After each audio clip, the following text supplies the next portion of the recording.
Let's go. Pause up, everybody. Welcome to Meowy Hour, presented by the Cat Fancier Association. I'm your host, Arden Moore, and with me is Rusty the Performer and his big brother. Come here, Casey. Casey, come here. Come on. Yeah, come on. Here he comes. Here we go. Pet Safety Cat Casey. Also, we have some great humans in the house. Please join your hands and give pause and applause to my co-pilots. First up, we have Kathy Black. She is an all-breed judge for the Cat Fancier Association.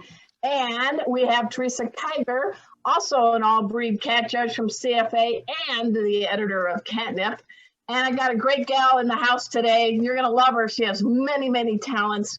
The newly elected president of the Cat Writers Association, and someone who can do circles around me when it comes to math equations.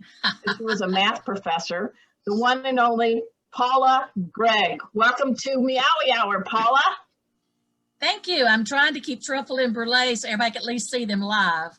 They're beautiful, beautiful Persians. We're going to learn more about them. I know they're just not one kind of Persian because I'm learning from my experts here. What type are these? Come here, brulee. These are silver shaded Persians. All right, we're going to learn more about them. Hey guys, it's Thanksgiving Eve. You got a rumble in the belly. You're getting ready for the big dinner. This is a day where everything is calorie free. Don't you agree, ladies? Absolutely. So I just want to say I want to give hats off to Thanksgiving because, you know, if there's going to be a turkey in the house on Meowy Hour, I guess I can take it. But I can take good desserts too. So, yep, I even have my pie hat. What do you guys think of my pie hat? I know that. What does pi equal 3.14735249? Hup, hup, hup, hup. Is that right, Paula? Well, the actual exact number is 22/7. Oh, I was going to guess that. But it's endless. It's infinite. It never ends. Well, that's kind of my love of pi. It's infinite, right? It's kind of like Arden's jokes. Yeah. Oh, speaking of jokes, I don't care. I'm happy. All right. So here's what we're going to do. We always start with a little icebreaker. First of all, I do sincerely wish all of you and your 2, 3, and 4-leggers a very safe and sane and happy Thanksgiving, even in this crazy 2020. Let's just take time to be grateful and have some gratitude because keeping us sane, you know, are the dogs and the cats in our lives. Don't you guys agree? Most definitely. Speaking of safe, we had one of our folks ask about the storms last night in Dallas. Yeah, this is a big deal, guys. You know, I'm a pet first aid instructor, and I actually do what I say and say what I do. So the tornado sirens were blaring while we were all comfortably sitting on the couch. And we have a walk-in closet off of our master bathroom. And Julie and we've been practicing disaster drills. We got all 3 cats and 3 dogs safely inside our little shelter in the bathroom within 2.5 minutes. Wow. So the kitties have been conditioned to like pop-up tents, and we already have their carriers in that closet. So they go outside only in the pop-up tent. So they're thinking, I'm sitting in the closet. This is kind of cool. We're used to it. And the dogs were on harnesses. And Julie goes, oh no, I forgot the wine. I go, okay, do so quickly. But the point is, we didn't freak out. We didn't scream because our cats and dogs do read our emotional states. And this is how they were during the sirens, like Rusty's being pretty chill. What do you guys think? So please play it safe. Practice these drills because no matter where you live, Mother Nature is on a tude right now. So let's just keep our pets safe. So thanks for saying something, Teresa. And there so were injuries, but no deaths, and so we're grateful for that. Yes, it did hit an apartment complex near us. Here's the deal, guys. It can happen at any time. And so I really am glad that we're all safe, and I'm glad that Meowy Hour wasn't scheduled for yesterday because I would be sitting in the closet with 6 pets, my wife, and a bottle of Pinot Grigio. All right, so that's That would how make life an is. interesting show. But let's have a little fun. So in addition to having everybody please have a safe, fun Thanksgiving tomorrow, I have some things for you to share. All right. These are 5 signs that you are becoming a crazy cat lady. And wait a minute, it's 2020, or a crazy cat guy. I'm sorry, it doesn't just belong to chicks. Number 1, you actually have a lint roller in every room. And your purse, or you guys, the dudes, your merce. And you have 2 lint rollers at your mom's house. See? All right, number 2, your actual official mantra is coffee second, litter box first. Are we getting any head nods? Okay. 3rd, I see this a lot. Your cat has his own hashtag. Raise it, raise it. All right, all right. 4, this is personally something I can relate to. You have held your bladder for far longer than is healthy because you have a sleeping cat on your lap. Come on, how many of you got urinary tract infections? It's because of your cat being so darn adorable. And finally, I actually have a couple friends that fit this one.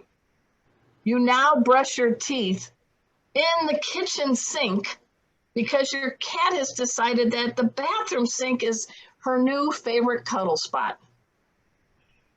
I think it's not okay to be a crazy cat lady or a crazy cat dude. What do you guys think?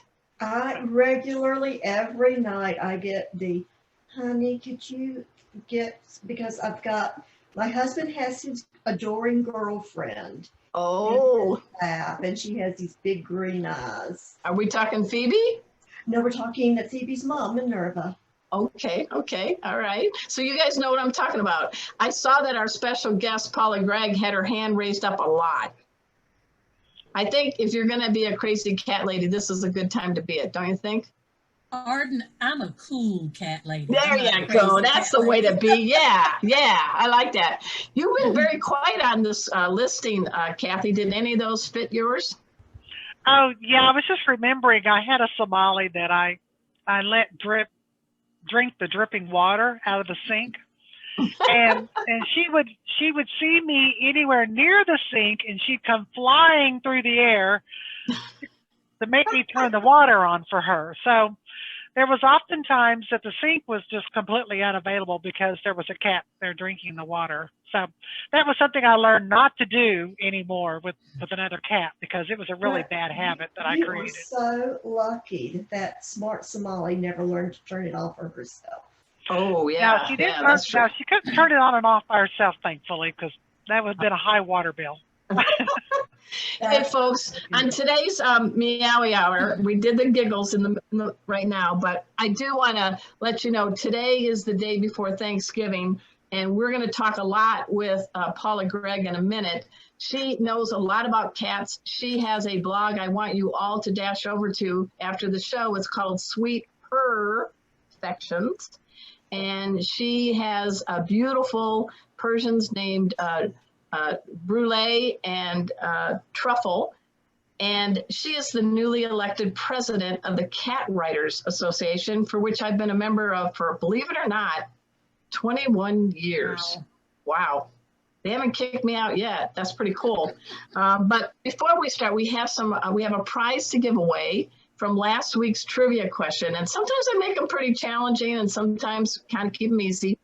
So when the answer to last week's trivia, the question was, besides cats, name the only other 2 animals who walk by moving their 2 right feet and then their 2 left feet. They don't alternate like this, they walk like this.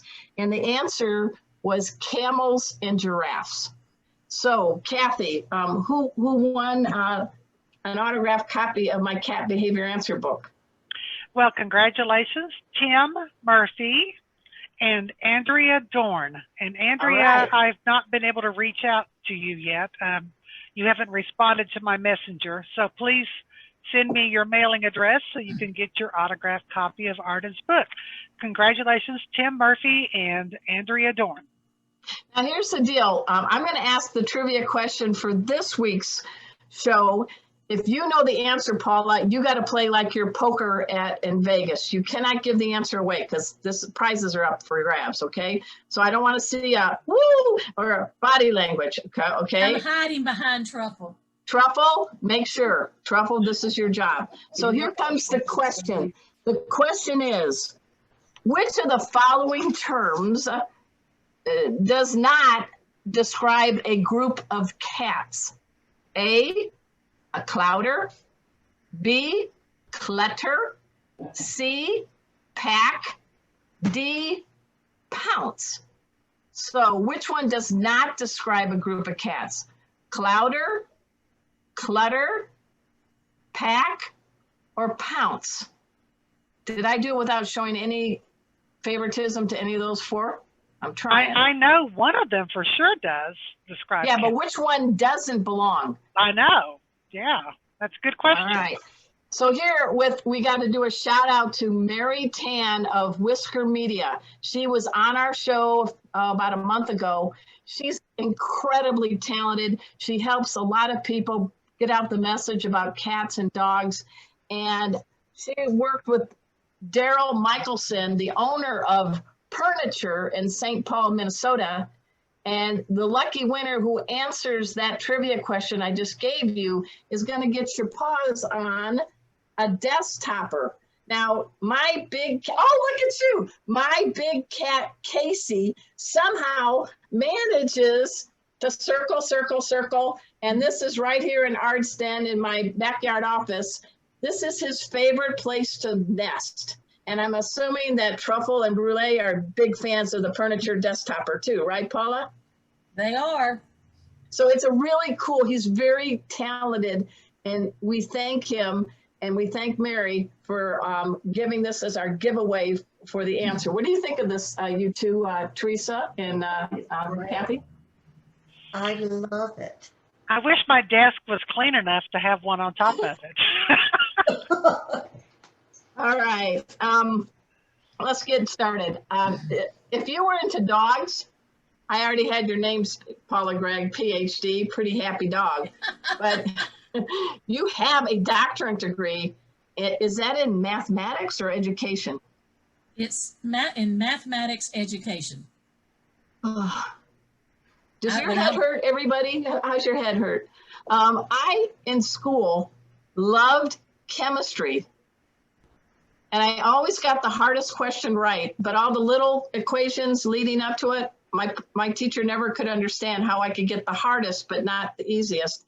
And I actually had my algebra teacher was also my French teacher. So I did say magnifique in French and lousy in algebra. So anybody that knows math and then teaches it like you have, and you've done it at the collegiate level, I mean, I'm going to talk about you as a professor first. We're going to get into cats, but salute you. 40 years in education. God bless you. 40 years in education and state government. Ooh, ooh, devil. You have paid your dues. You should have good karma for the rest of your life. So were you some kid in elementary school that was teaching the children like young Sheldon how to do a math equation? Where did you get your math genius? No, believe it or not, I am, when I ever get tested for left brain or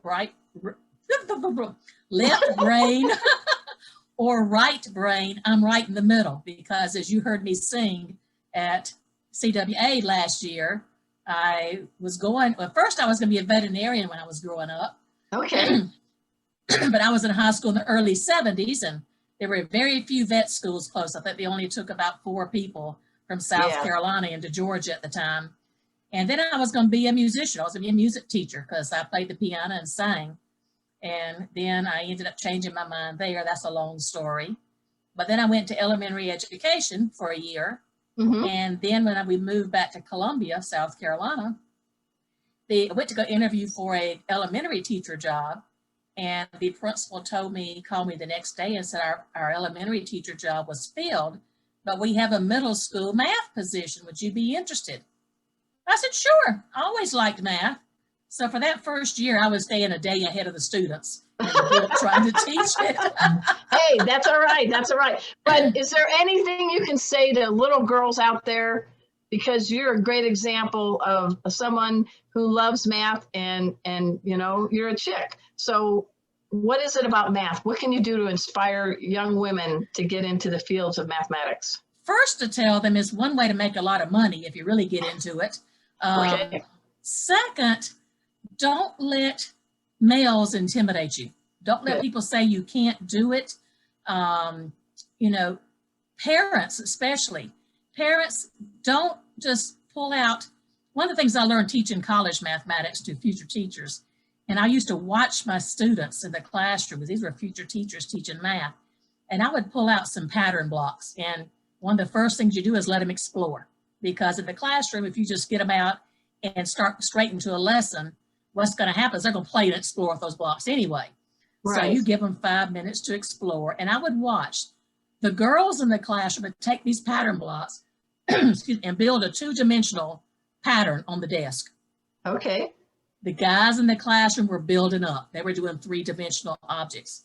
And that goes back to a lot in kindergarten and early ages with children, that we don't really encourage girls to build with building blocks. And Legos, things like that. And Legos, right? All of those. And so that's one thing, to get that visual spatialization to work with it. And you can do anything you put your mind to. Like I said, I didn't earn my PhD until I was 42 years of age. That's all right. That's good. And my sister didn't earn her MD until she was 42. Truffle's getting restless. Let's Truffles go take a break. We'll see you in a little bit, Truffles. Oh, there's a so fur. In your family, you've got a PhD and an MD? Yeah, my dad calls us his paradox. So did you have cats growing up? Or did you grow up in South Carolina? I grew up in South Carolina. I was born in Texas. I was born in Corpus Christi. Okay. My dad was getting out of the Navy, and we came back to South Carolina, and he went to the University of South Carolina to get his degree.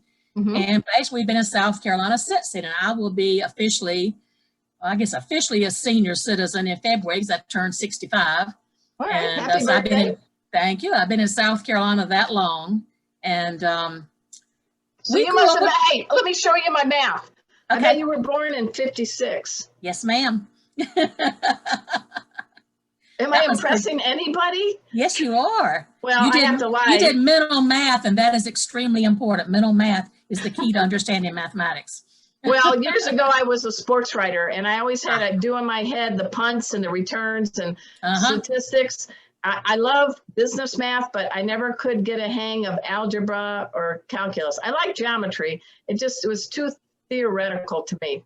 Well, see, I think geometry's that way. I think it's theoretical, whereas I like the algebra. But back to this, when I was growing up, believe it or not, I grew up with dogs. Really? I grew up with a collie. I loved my collie. My sister had a Cocker Spaniel. And then we ended up with a Pekingese, because my mama's hairdresser was getting rid of her Pekingese, and my mama took her. Good for your mama. Yeah, and that was a male. That was the first dog we had in the house. Remember, this was the 70s, 60s and 70s. We didn't bring dogs in the house like we do now. Yeah. Cats were even outside then. And then we had one more Pekingese, a black one, before I got married. And then when I had gotten married at 19 years of age, like a fool, but that's another story, I wanted another pet. Yeah. And my now ex-husband was afraid of dogs, and he had grown up with cats. And I said, we will get a cat as long as the cat stays inside. And so I tell people I grew up with dogs, but I've been owned by cats the last 40 plus years.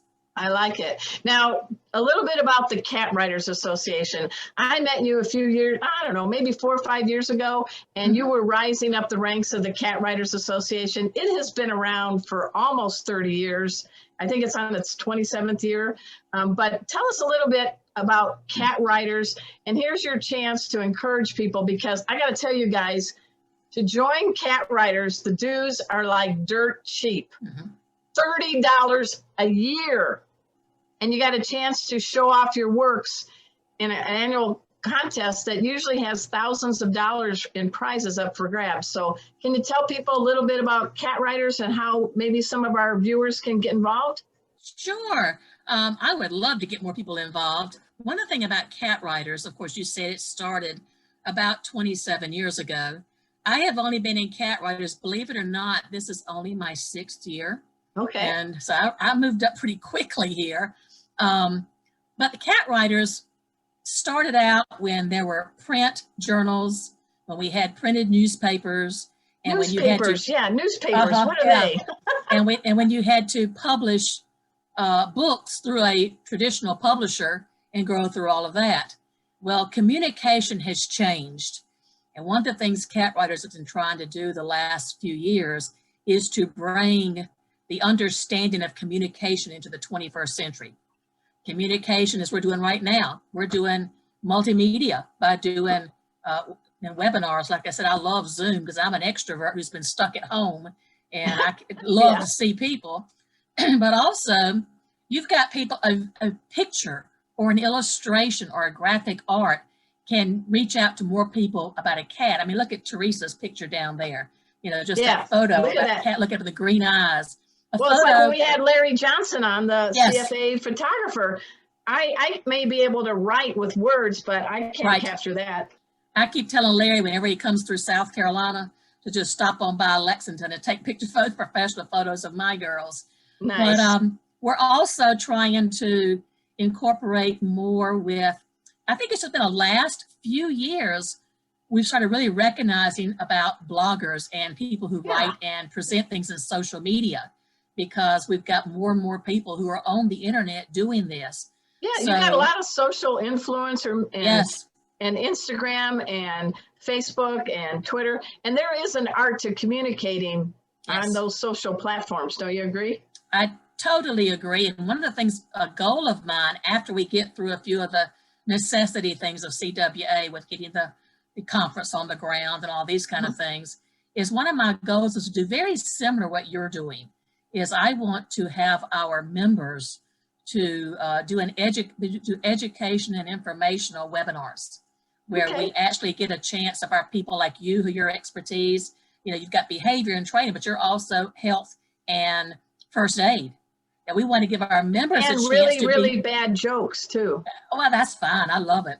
But we can give our members a chance to reach out to not only the membership to do some training and education, but to even open it up to the general public and say, hey, look, you want to learn about first aid for your cats? Come visit us and listen to this. Or some of our members, we understand a lot of people who write the traditional nonfiction or fiction books, they're told by their publishers, you need to start a web page or a blog before you ever get your book out. Well, the average person writing a book has no clue what a blog or a web page are. So we can do some general things about how to start a blog, things you should make sure you incorporate in blogs. Bring in some of our photography members. Not only Larry uses the fancy cameras. I mean, I have a fancy Nikon, but it's sitting behind my computer back here because I use my cell phone all the time. Well, one thing too, and this is kind of in parallel, this whole Meowy Hour was the idea of the folks at Cat Fancier Association because of COVID shutting down a lot of the shows, but people love going to cat shows and learning about cats. And I'll ask Kathy to chime in here, but I think in a way we are, in a goofy, fun way, educating people about cats. Don't you think, Kathy? I would hope so. That's our intent. Yeah, but I mean, I was very honored to be asked to be part of this. And so I like the way you're thinking, Madam President. Yeah, Paula, I was going to ask you, so when you guys do your awards every year, are people nominated, or how do you find out about what's out there? Because there's a lot of stuff out there, and if you're going to start including blogs and non-printed materials, how in the world are you going to even find those people? Good question. Great question. The awards, you actually nominate yourself, and what you do is we will put a call out, and we have a new chair of our awards committee because our previous secretary and awards chair retired after 20-something years doing the job. Wendy Christensen, thank you for Yeah, your Wendy, service. thank you so much, Wendy. You've done a lot. But Maggie Martin, you may recognize her name, Arden, especially from the special awards and the awards she's won. And she's also the current vice president of the Dog Writers Association. Right. But she is now coming on board as our contest chair. But Good. we will be putting a release out. Usually it's in December, but since we're not going to have our conference until September or October next year, we're hoping to get it where we can have a face-to-face and give COVID time to see if this vaccination will work. Some people feel more like traveling. And there will be a call put out. It will be put out on the public Cat Writers page. It'll be put out on the private page. You know, I'll probably even start posting it on things I put out there with the social media with the cats. We should do it on, we'll have it for that would be great. Cat Fancier Association. What is the Cat Writers website? Just give it real quick. It's just CWA.com. You can also get it from CWA.org. Okay. But the thing is there are several categories, and all anyone has to do is, if you think you have something that is award worthy, that is excellence in writing and interesting and tells a story or a photo or an illustration or even podcast or webinars, any of these, then you can submit. And what happens is we have a group of 3 professional members who judge, or they're different 3 for each of the categories, and they have criteria to judge by, and they decide if it's out of 100 points, if you score 90 or above, you can receive a certificate of excellence. And once you receive a certificate of excellence, a person out of those who receive those will possibly win a Muse medallion, which I won my first one this year. Yay! So we should definitely have a category for Zoom programs, because Kathy and Teresa hiding behind that beautiful cat, we should enter as a team for Meowy Hour. You know, that's something, because they're going over the criteria right now, and I know they're looking at social media right now. And there's a lot of Zoom presentations on Facebook Live. I do, my radio show, and I teach using Zoom, but there's a lot of shows coming up like our format. And I think that would be nice to have a category so more people can get involved in Cat Writers Association. I agree, because I think we've been thinking of podcast, and this is totally different. So this is a perfect time, because they're talking about that right now. So good. I will bring this up to the committee. All right, we don't have to even bribe her. I don't mind. I want competition. I want more people who are getting through COVID and saying, we're not going to just sit down and say, forget it. We're getting up and being more creative, more inventive, and we're trying to help the world of cats. And, Kathy and Teresa, I love teaming up with them. I affectionately call them my co-pilots, but these guys are brainiacs when it comes to cats. And I think that I love doing this show. That's what I'm saying. And I'm so happy that you are president of CWA, Paula. I do want to ask you, though, let's talk about Sweet Perfections. Okay. All right, Sweet Perfections. I have been blogging since 2008. Wow, that's pretty impressive. I started the blog as an outlet from the stress of my state government job. Because I was having to work with college deans and provosts, and I didn't work with the presidents too much, but the deans and the provost and faculty, and also with the General Assembly. That's enough to drive anybody crazy. But I was getting an adjustment at the chiropractor one day, and I heard him talking about the cat blogosphere. And I said, what in the world is that? And he showed me his page, and I went to look at it one night. I said, hey, I can do this. And my very first post was very simple. Hey, I'm Sweet Praline. That was my previous Persian. She was a tortoiseshell Persian. And the name of the blog was Sweet Praline. And it was basically a daily journal. I posted every single day. Wow. It was either a photograph or a fun story. And I wrote in her voice. I mean, we used regular grammar because I had a PhD. And all these people at the universities were following me. And I said, these university faculty cannot come on and see me writing this thing in this cat speak per se. I mean, there's a place for it. But Praline became the diva of the cat blogosphere. I could say things through her that I couldn't say myself to other Oh, people. that's There you funny. go. Yeah. And so That's clever. Very clever. yes, Yeah. yeah. And so she had a voice, but I lost her, unfortunately, to cancer when she was almost 16 years old back in 2011. And I knew at the time that I would be getting more cats. I had fallen in love with the Persian breed. What is it about the Persian breed? And I really, because they're always ranked number 1 or 2 usually at the top of the breeds, you know? For What is one it for you? thing, and you probably said this the other week when Larry Johnson was on here and y'all talked about the Persians. They are beautiful. You know, they are just, you know, you think I grew up loving stuffed animals. I still have stuffed cats in my guest bedroom. Please tell me they're just fake. They're fake. Now right. I have the cats that look just like them that you can have made. You saw those. Yeah. I in saw St. them. Louis. Yes. But how can you not? Let me Truffle. Come here. Come on, Truffle. We Look need at you, baby. one of these fuzzy, beautiful girls. Look at those huge eyes. I'm on, falling Truffle. into them. Here, I'm just falling into her. And Truffle. she just gave you a love look. She has a gorgeous eyes, but they're soft. They have a sweet personality. Now they're just like humans. They're all different. Praline was a little bit standoffish sometimes when I had her. Truffle owns the house. I mean, when I've had animal communicators talking to them, Truffle said she owns me and that I'm hers and she tolerates Brulee. But they're not very vocal. Yeah. When they do meow, Truffle has a silent meow unless she wants her food, which I have not fed her today. So I woke So her I up. better not do this then, right? Well, I've got my earplugs in, so she can't hear it yet.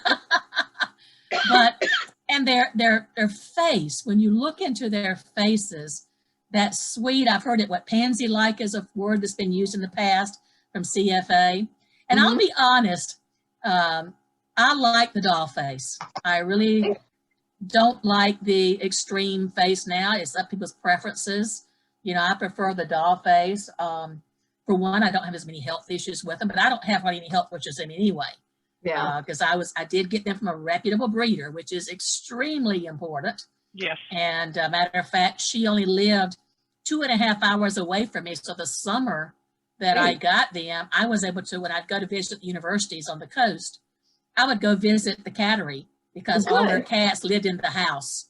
And so I went down there. I met the parents before the girls were even born. I like that. That's being really responsible. And you are part of CFA, correct? Yes, I am. I am a subgroup. I am an affiliate member of the Silver and Golden Fanciers Association. Because now I could probably go up now because I've been a member more than a year, but I don't breed and I don't show. You know, I have them for pets. But the reason people say, well, why then did you go with a breeder? Because I like to be able to track the health of my cats and be able to go through their genetic background and see what's going on with them. And I know where they're coming Persians from. What are they more prone to? Persians are definitely prone to respiratory issues, especially the more extreme face. Brulee has had several upper respiratory infections. One thing we've discovered is I now keep a cool mist humidifier going year round in my bedroom. Very good. That has helped. I've also discovered that, you know, a lot of things have come out recently about the essence, the oils. Oh, essential oils. Essential oils. I have used to use plug-ins all the time in my house. I stopped using them and my girls aren't getting as sick as much. And the vet said, that's interesting. What do you think? Jump in here, Kathy. Isn't that a great tip? No, I think that's an excellent tip. And when you talk about getting a cat from a breeder, I always tell people, I can tell you exactly everything that's gone on with the parents, the grandparents, the great-grandparents. I know these lines. I know the personality. I know their quirks and I know their traits. And I can tell you their lineage and their health. And if there is any health behind those cats that we're trying to get rid of, I can tell you what health issues may be back there, where you don't know that sometimes if you just buy a cat out of the paper. Right. So it's always nice to go with a reputable breeder. And that's why we're trying to preserve these breeds and improve these breeds and make them healthier as we go. And that's the major goal of us as breeders. Yes, and I applaud that. I mean, all I know is he was found as an orphan kitten in Oceanside, California. I don't know his background medically. Right. And when you have a little bit more of a clue, you can have a better game plan, I guess, with your veterinarian to maybe ward off or minimize some at-risk health conditions, correct? Yes, and I do see a question here. Are there any oil scents that are safe?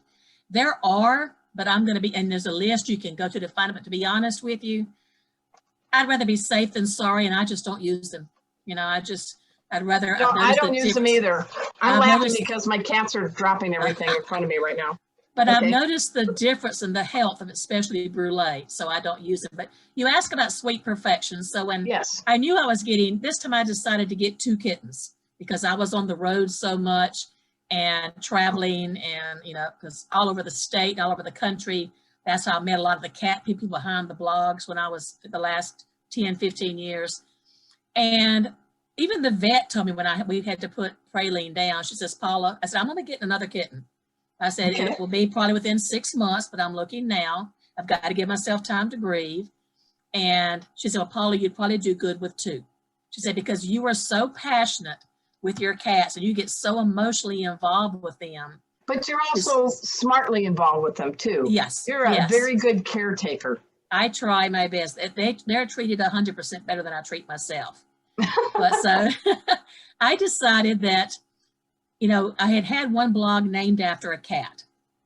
And I said I was not going to do that again because I didn't want to have to start over. We've had too many friends I've seen it happen to. Mm-hmm. And so I wanted to honor Praline. And her actual registered name was Miss Paula's Sweet Praline. Aww. And so I wanted to keep the name Sweet in the title. And of course, as if you can't tell, of course, Arden's in Texas too, but I am from the South. I'm in South Carolina. Hey, I just landed here. I don't know a lot about Texas. Well, hey, I've been here. So, and so I got to thinking, I wanted to honor Praline's name by using other New Orleans French dessert names. Okay. So all of a sudden, Truffle's name came up because of white chocolate truffles. Mm-hmm. And because she was, as soon as Truffle picked me, and that's another long story, but Truffle picked me at the cattery.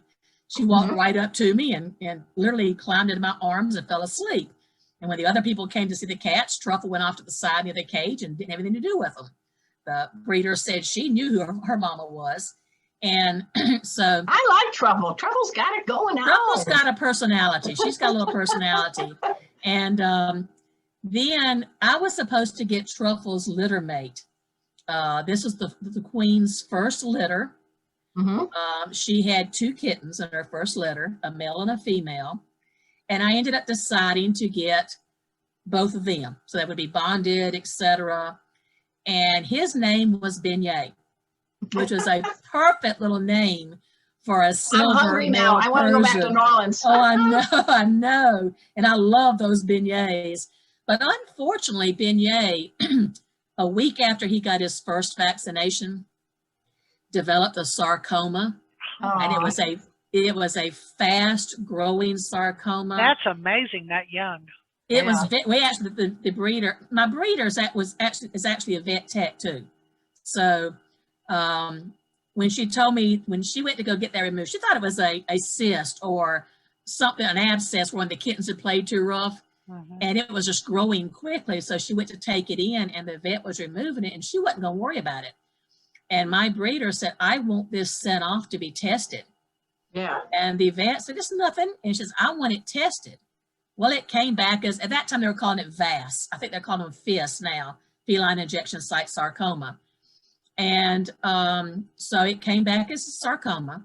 And Beignet had to go back in for removal of more tissue. And unfortunately, he was so young and so small, he died on the operating table. And my breeder was the one doing the anesthesia, so it tore her up that this happened. And, this is kind of a strange thing, but we just had our Chartreux International Cat Club meeting last night. And one of the topics we talked about was injection site sarcomas. And the latest recommendation is to have the injection site be in the tail or in the Really? legs, not in the body at all. And even further out on the, toward the end of the tail, which I think would just be awful. But that's what they're saying now, even though it is rare. They are recommending that even all vaccinations are done outside of the body, on the legs and the tail. I thought that was odd. And I want to stress to those of you watching that maybe want to say, "Ooh, I don't want my cats to get vaccinations." As Kathy just said, this is extremely rare. Yeah, and it was so rare that the company who made the vaccine paid to have everything tested and autopsy, all of this for Beignet, because they wanted to find out what was wrong. And my breeder actually sent me all of the tests and the results from all of the tests that were done. And my vet my vet has Beignet's records in Truffle's files. She was the only litter mate. And but it was funny. So the Brulé is actually kind of like a half sister, would you say? Exactly. Okay. Exactly. When Terry called me to tell me about Beignet, and of course she was crying and I was crying because I just lost Truffle to Praline to cancer 4 months earlier. And she said, "Paula, if you still want a second kitten, I have a queen that's due any day." Okay. And she said, "You will have the pick of the litter at the same price." And I said, "You've got to give me time. I've got to grieve this because Beignet was my little boy kitten." And so I'm surprised I'm not crying talking about this. I'm trying to stay professional. Usually I cry when I think about this. That's okay. You're in a safe place here. Thank you. Really. And so sure enough, 3 days later, Terry had gotten a golden shaded Persian. And her name is Michaela. And Michaela had 5 little silvers. And what I found out, and Kathy can respond to this, because I wanted a golden. They are unique looking too, although the silvers are just beautiful. They're like little lions in many ways. And Brulé's mother has got a personality that just won't stop. And undoubtedly, you have to have a dominant gene in both parents to have a golden. Okay, and so they have the same father. So the father is a silver and Brulé's mother is a golden. And Truffle's registered name is Crystal Purrs, if you say it French, Truffle Blanche, or Truffle Blanche for white truffle. Wow. And Brulé's name is Crystal Purrs Creme Brulee for the creme brulee as you go through.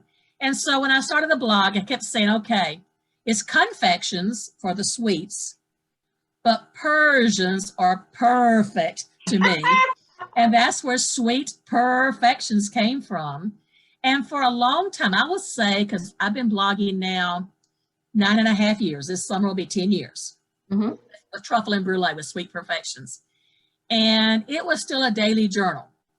But I got involved with blog posts and started learning a lot more about blogging and how to improve the blog, etc. And then when I retired 3.5 years ago, I had gone to one of the last blog post conferences. And I had been listening to about things to change. I said, I've got to have something to keep me busy because I was so involved in all this. So I rebranded 2 summers ago. Good. And now what I do is I use my research background to research items, and I go to valid resources and references, not to just a blog post, because I used to preach that to my college students, get a valid reference and resource. Yeah, if your mother tells you she loves you, check it out. That's right. And my ability to tell a story with these beautiful Persian cats has now changed me to more of an educational, informative blog, and that's what I won a Muse Medallion for. And I am getting ready to not rebrand, but we've got a new logo coming out after the first of the year. It's already been redone, and we're changing the theme. And so all of that going through. But Sweet Perfections now is, I talk about a lot of human-animal bond issues because my cats have gotten me through a lot, especially during COVID.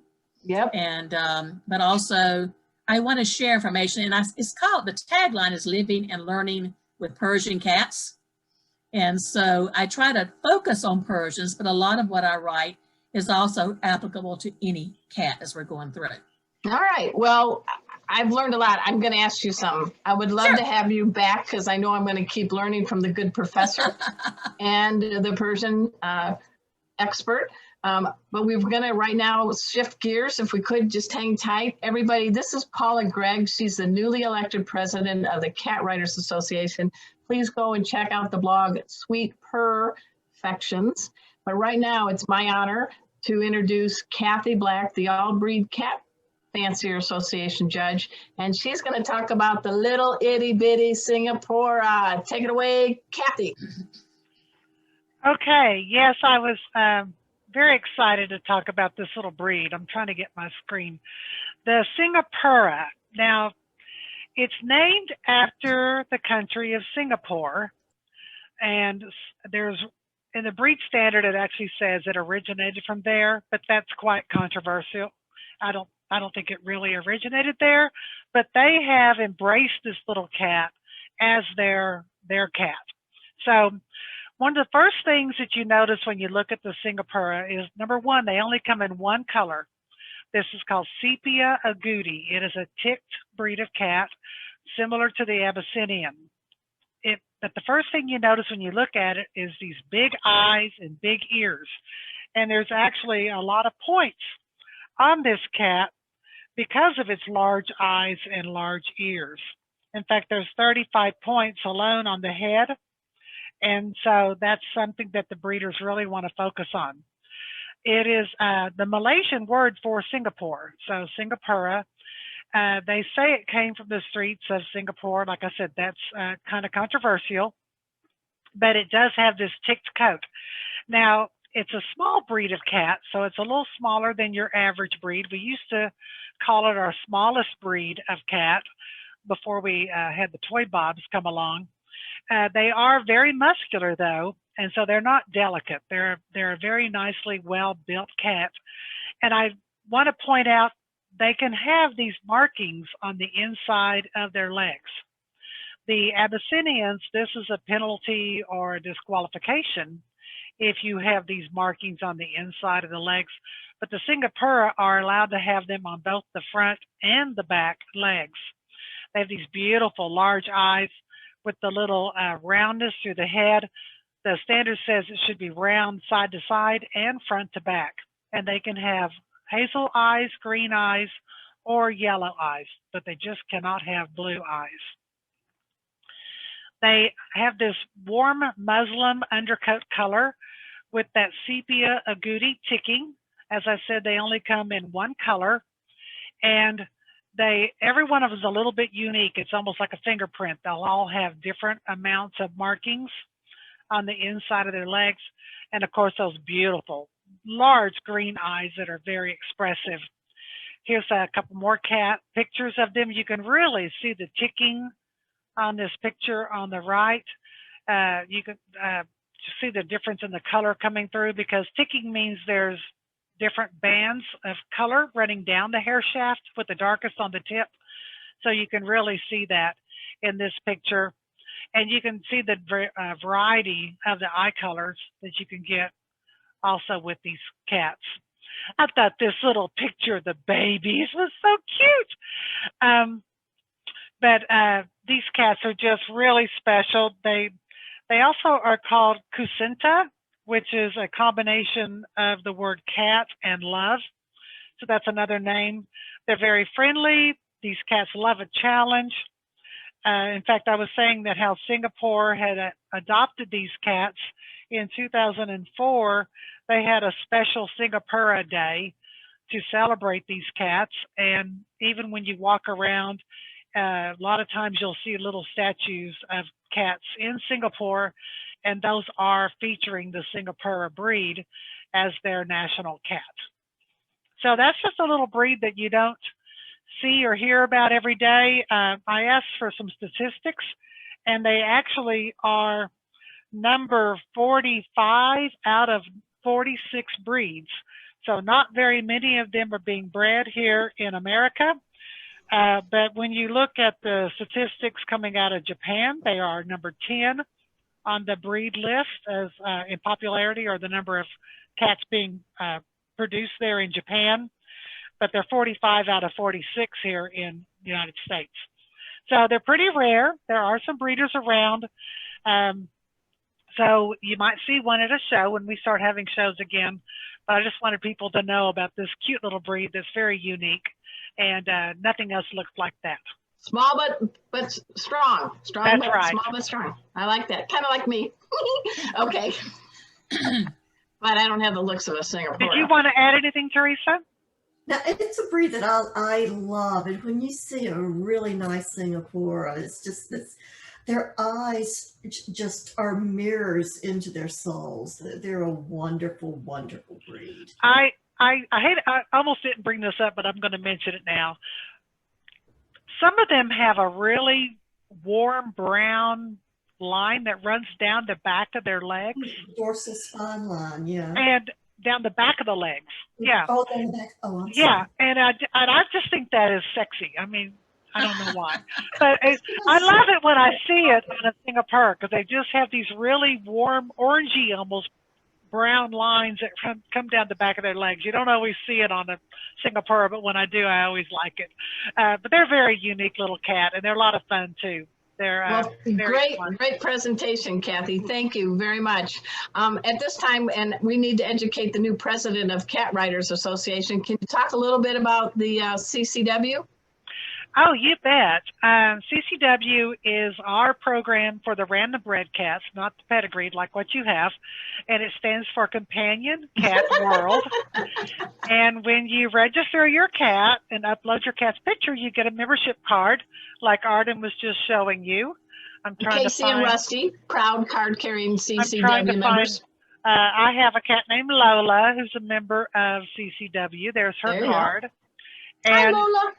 And it's a one-time fee of $13, and your cat goes up in our gallery of cats. You can find everything about it on cfa.org/CCW. Thank you for sharing that.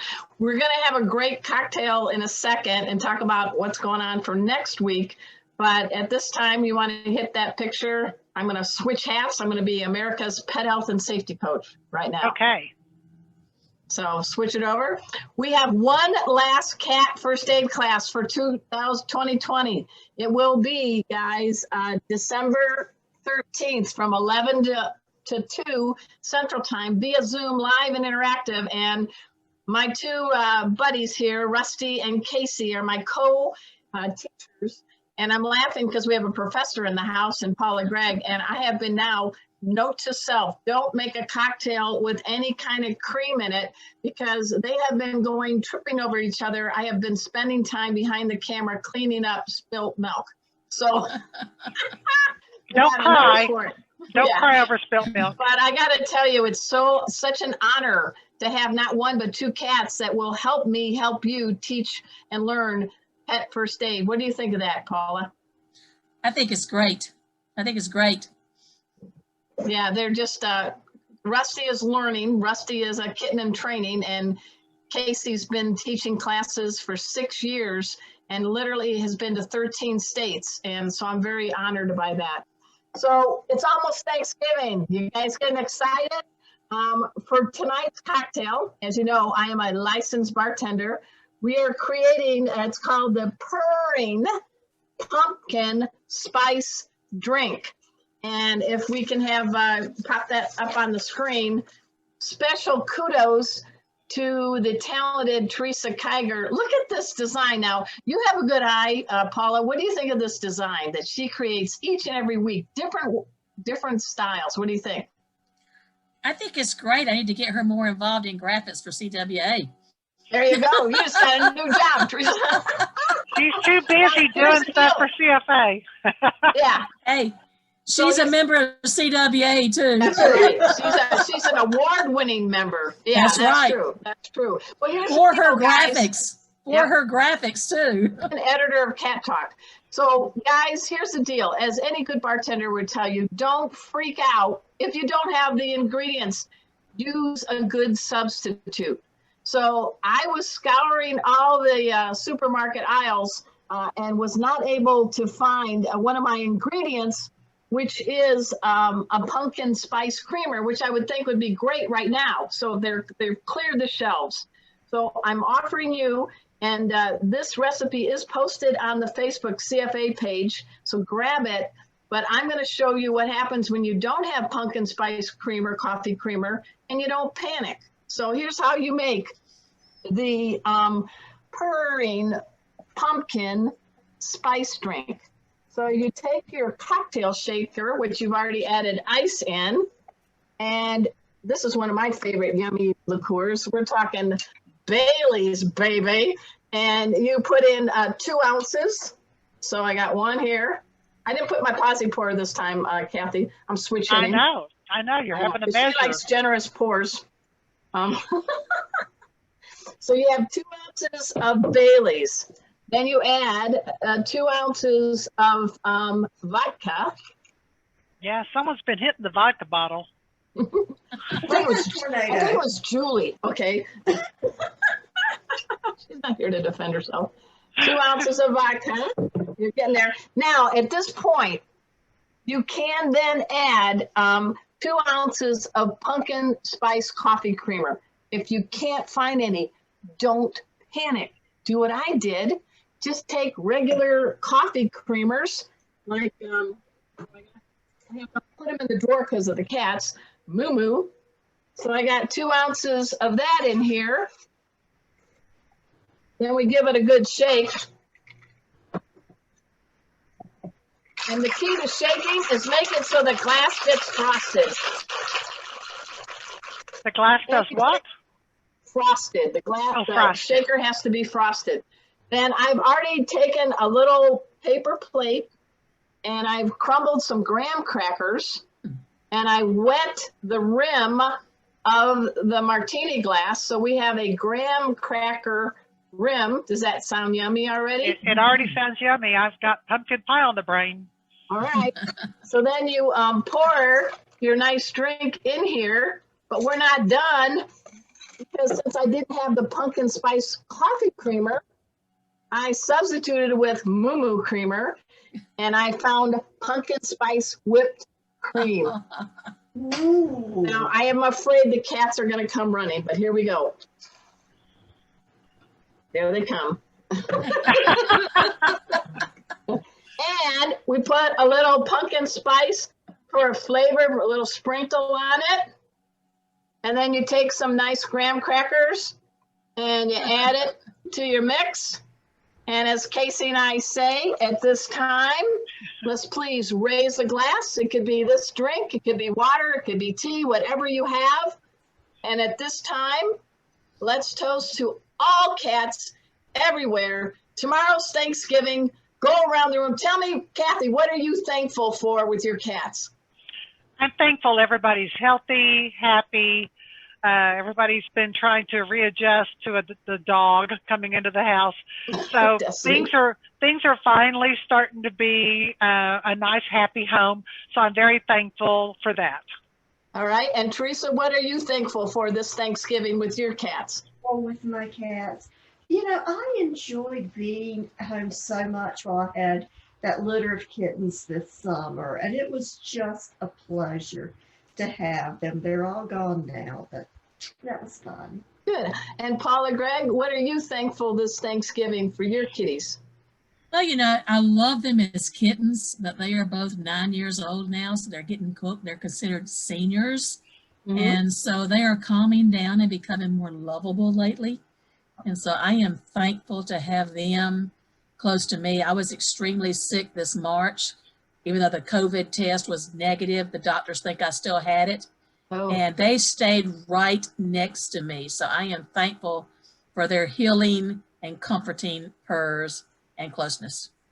I'm thankful for this purr like a Mack truck pet safety cat, Casey, who I can count on in my classes. And he and I love cold weather because he likes to cuddle with me. And I love my man, Rusty the performer. I'm scared to call him because he'll fly down right now into my drink. But Rusty came from Samantha Martin of the Amazing Acro Cats. Rusty's about 1.5 years old now, and his best friend is the dog we found, little Emma, who's 9 pounds. So I'm thankful for every cat, every dog. I'm thankful for you guys. I'm thankful for all of you that have been watching Meowy Hour. Please be kind to your cats, your dogs, your humans. Makes the world much better place. Our guests next week, we got a dynamic duo, the editors of Dogster and Catster, Annie Butler, Sharice, and Melissa Kaufman, and they're going to give away a couple of subscriptions. Ooh. We also want to thank again Furniture for giving away one of these cool desktopers, and Mary Tan of Whisker Media for organizing all this. So you guys know the drill. Until next time, same cat channel, same cat time. We'll see you on Meowy Hour. Thanks, everybody. Thanks. Bye. Bye, everybody. Bye.